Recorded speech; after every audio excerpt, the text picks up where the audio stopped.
Hey guys, this is Andrew Jensen, your friendly neighborhood realtor.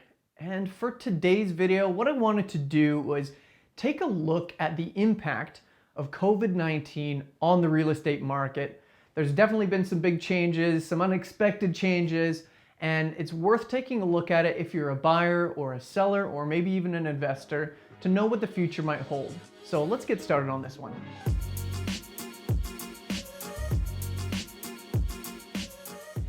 Well, everybody had very high hopes about 2020. As a matter of fact, it was looking to be pretty good. There were analysts in Vancouver and Toronto, and they were thinking and predicting that 2020 might actually be the year where we see a really big resurgence in the real estate market. To be honest, it was kind of on track. From February to the beginning of March, we saw about a 10% increase in the amount of sales that were happening. So that's pretty typical. I mean, you get closer to spring, people are in the, buying and selling fever right around then. But that's when COVID-19 hit, and that's when everything changed. Here we are, mid-March, COVID-19 has officially struck. The first thing that happened was the amount of sales that we saw completely tanked. So we went down by about 9% right away. And because all of a sudden there are less sales happening, there are less people putting their home on the market. And we saw the amount of listings being added to the market go down as well. So that was down by about 15%. And actually in some other markets, it was down by about 26%. So pretty significant differences there. And for the record, over the last 5 years, we are about 20% lower than the 5-year average for the amount of listings getting put onto the market. So there's been some major changes there. But that kind of wasn't the end of the story. There's even more to go with this. With the reduced amount of sales, the less listings that are out there, we also saw the prices for homes drop. So for single family homes, we saw right around 4.5% less on the average price of the home there. For row houses or duplexes, that went down all the way to about 6.2% less. So very, very different. In fact, the only demographic of home that saw any benefit whatsoever was ironically condos. They went up 2.5%. But to be fair, condos were so low before that 2.5% higher really didn't make much of a difference. They were just doing so poorly before. One thing that the Bank of Canada tried to do was they reduced the interest rate there to maybe encourage more buyers to get involved in the market. And to be honest, I don't think it's made too much of a difference. What it may have done is it may have softened the blow of COVID-19's impact on the real estate market, but I don't think it made too much of a difference there. So the numbers don't really lie. Clearly things are down right now. So the question is, how are people reacting to this market upset? Well, to be honest, I think a lot of people are in kind of a let's just wait and see what happens kind of an attitude.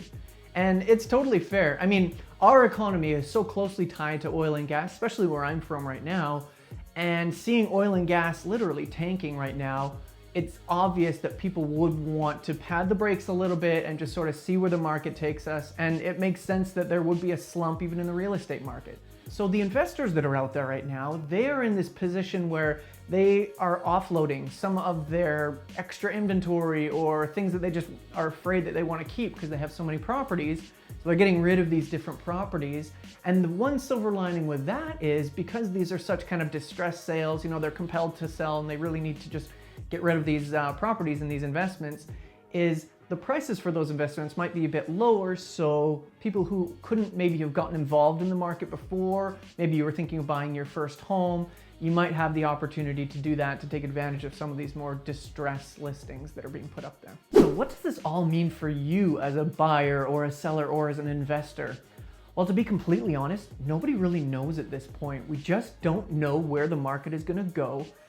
And if you ask me, I don't think prices for homes are going to drop too much.